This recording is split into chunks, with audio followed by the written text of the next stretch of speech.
Olá, e aí, tudo bem com vocês? Espero que sim, sejam todos bem-vindos. Vamos aí começar mais uma live. Vamos falar então sobre o tema 376 da TNU. Gente, é um tema super interessante.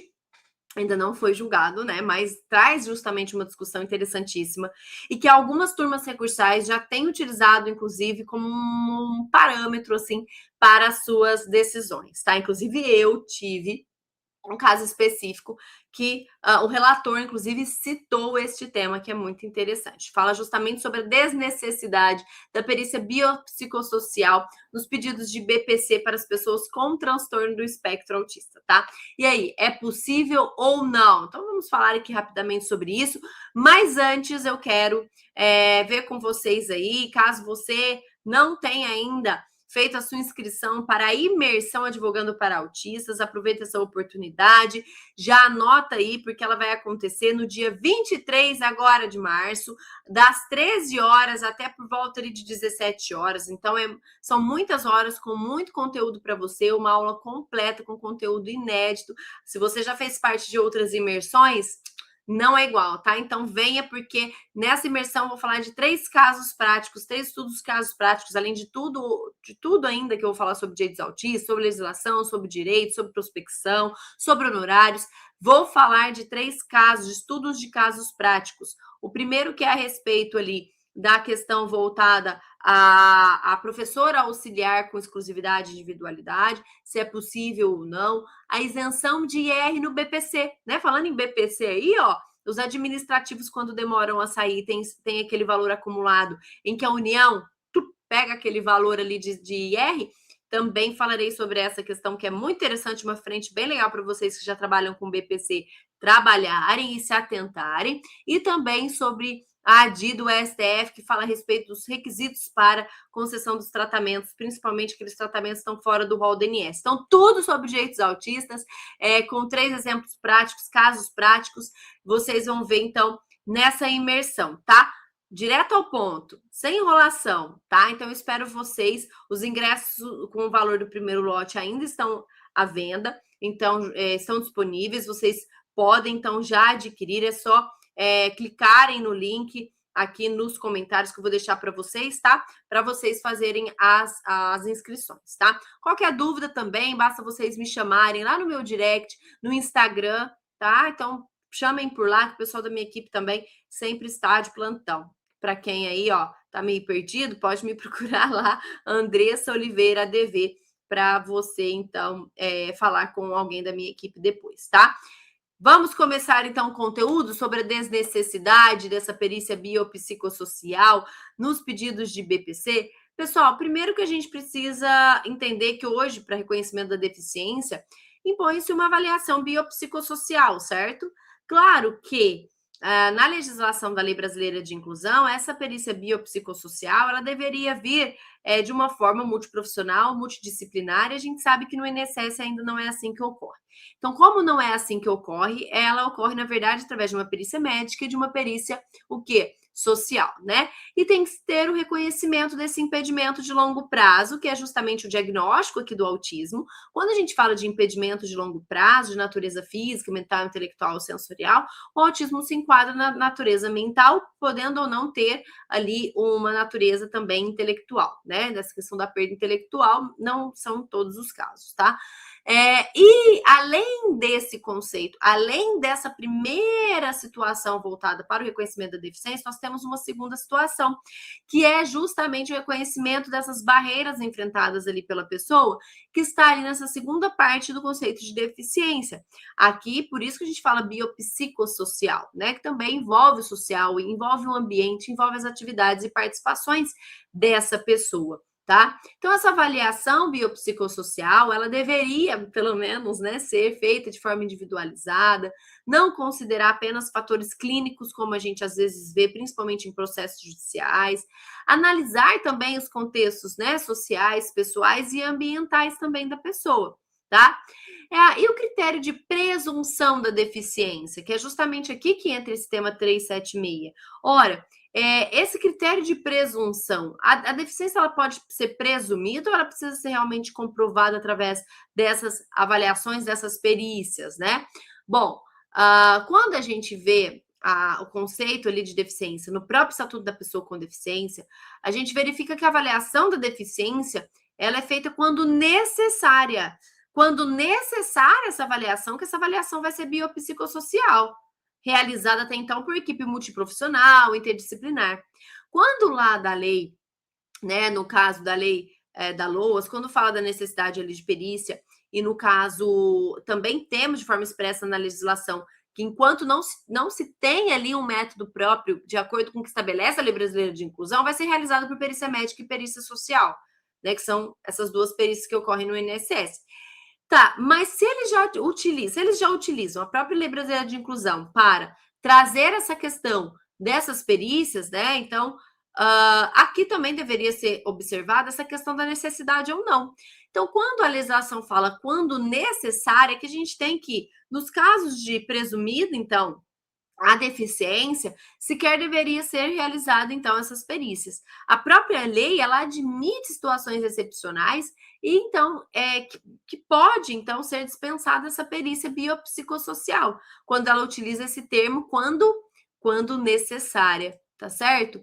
Atualmente, então, essa questão do conceito de deficiência, conforme eu disse, envolve tanto a questão das barreiras, quanto a questão também voltada ao impedimento de longo prazo, tá? Então, eu até trago aqui para vocês o seguinte: atualmente, conceituar pessoa com deficiência pressupõe analisar qual a influência na sociedade ao impor barreiras contra a cidadania e gozo efetivo de direitos pela pessoa com deficiência. Isso pode ser percebido no conceito adotado pelos diplomas normativos pátrios mais recentes. Até a vigência do decreto 6949, o foco era apenas a análise da própria pessoa e da sua condição. Somente após o citado decreto que a deficiência passou a ser analisada sobre a ótica dialética com a sociedade, ou seja, envolvendo essa questão do impedimento, das barreiras ambientais, atitudinais, tá? Assim como a avaliação biopsicossocial. E conforme eu tinha dito para vocês que na legislação da LOAS, né, traz ali que não tendo a regulamentação vai ser feita a perícia por perícia médica e perícia social lá no INSS, tá lá no artigo 40B, tá? Da Lei 14.176, na verdade, que trouxe esse artigo para a lei da LOAS, tá? A Lei 14.176 que trouxe aí esse artigo. E o tema da aula de hoje, o tema dessa live de hoje, né? É justamente o tema 376. Por quê? Diante de toda essa questão que eu abordei para vocês, se é necessário ou não, se é presumido ou não, veio justamente o tema 376 da TNU, que traz o quê?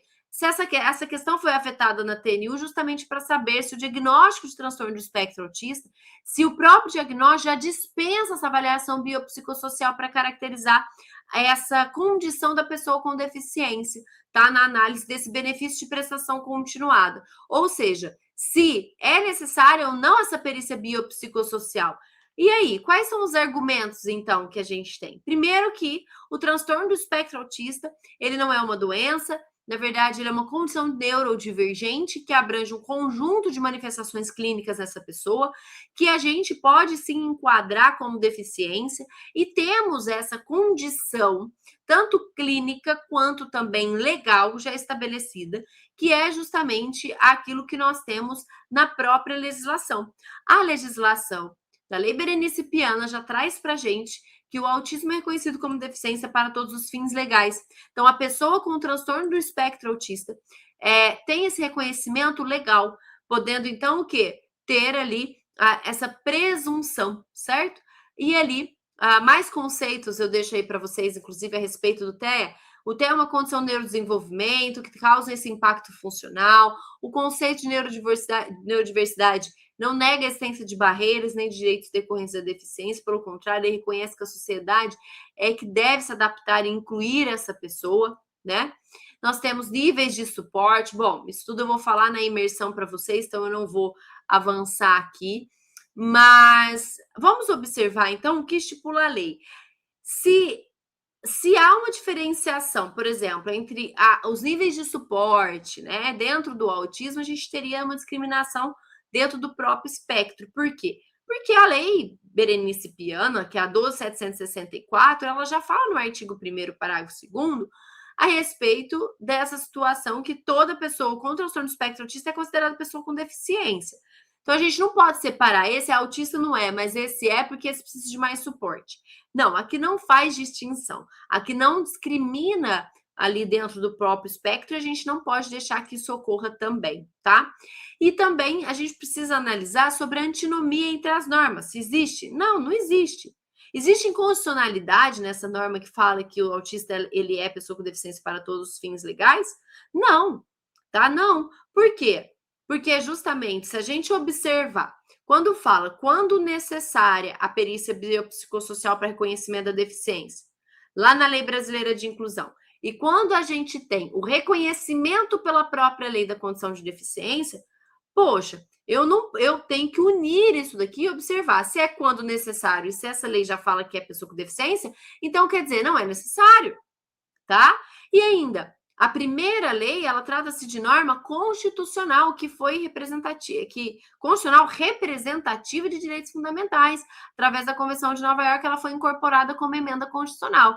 Ou seja, a Lei 12.764, ela é inclusiva, ela é constitucional. Então, se já tem esse reconhecimento, olha que interessante esses argumentos para utilizar tanto nas ações, quanto também uma sustentação oral, por exemplo, quando você defende a questão do diagnóstico como reconhecimento da deficiência.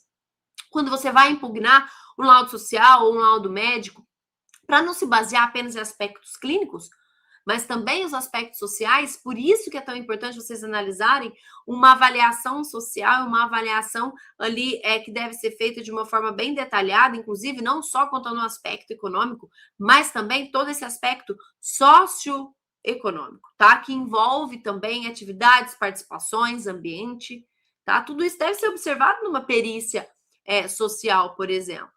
Então, entender as legislações e também entender a ciência é fundamental para garantir o direito do seu cliente. Por isso que eu estou fazendo aqui, inclusive, o convite dessa questão da imersão, para vocês aprofundarem em temas, além de temas que envolvem a legislação, temas que vão além da legislação, o reconhecimento do TEA mesmo, né? Entender ali, além da legislação, é de suma importância sobre as terapias, né? Se envolver mais sobre aquilo que é necessário. Então, para se provar essa questão, essa condição, tá? Mas aí basta ter um relatório médico? Claro que não, né? Porque senão a pessoa ia pagar um médico ali, pegar um relatório e ia estar tudo certo. Ao meu ver, para se ter esse tipo de reconhecimento através do diagnóstico, precisa de uma avaliação clínica. Como que se dá o diagnóstico da pessoa com transtorno do espectro autista? Ela vai lá no médico, o médico assina falando que ela tem TEA? Claro que não. Tem que ser feita uma avaliação neuropsicológica. Tá? Ah, mas o meu cliente não tem condição, é cliente de BPC, aí é um problema que não envolve a questão judicial, não envolve você necessariamente. Envolve ali, tem que brigar com os vereadores da cidade, tem que brigar com questão de políticas públicas, que o sistema público tem que oferecer essa avaliação neuropsicológica ou a família vai ter que ter condição de pagar por ela. Tá? Então, ao meu ver, para ser dispensada essa avaliação biopsicossocial, deve-se ter uma avaliação neuropsicológica por profissionais capacitados para tanto, tá? Até porque a gente tem ali essa condição do diagnóstico do TEA, que deve ser ali avaliada essa condição através de uma equipe multiprofissional, tá? E como então fazer prova, né? Então você vai fazer prova com esse atestado médico e com também as documentações ali que você tenha de relatórios terapêuticos, etc. Eu coloquei aqui alguns trechos da decisão que eu tive, que inclusive abordou esse tema 376, que fala o seguinte, ó, no caso concreto, o autor é portador, esquece esse termo portador, tá? Porque é da decisão, mas a gente ignora porque ela foi positiva. O autor tem transtorno do espectro autista conforme atestado médico, subscrito por profissional de medicina, que instruiu a petição. O laudo médico também estabeleceu o idêntico diagnóstico, ou seja, teve laudo, tá, no processo de BPC, e que não há dúvidas quanto ao diagnóstico. Apesar, gente, que esse laudo judicial, ele foi negativo, mas ele não negou o diagnóstico, tá? Aí no acórdão veio o seguinte: como fundamentado, tal diagnóstico já lhe asseguraria a condição de pessoa com deficiência. Ora, ele fundamentou o quê? Na Lei Berenice Piana. O próprio diagnóstico já traria ali essa condição.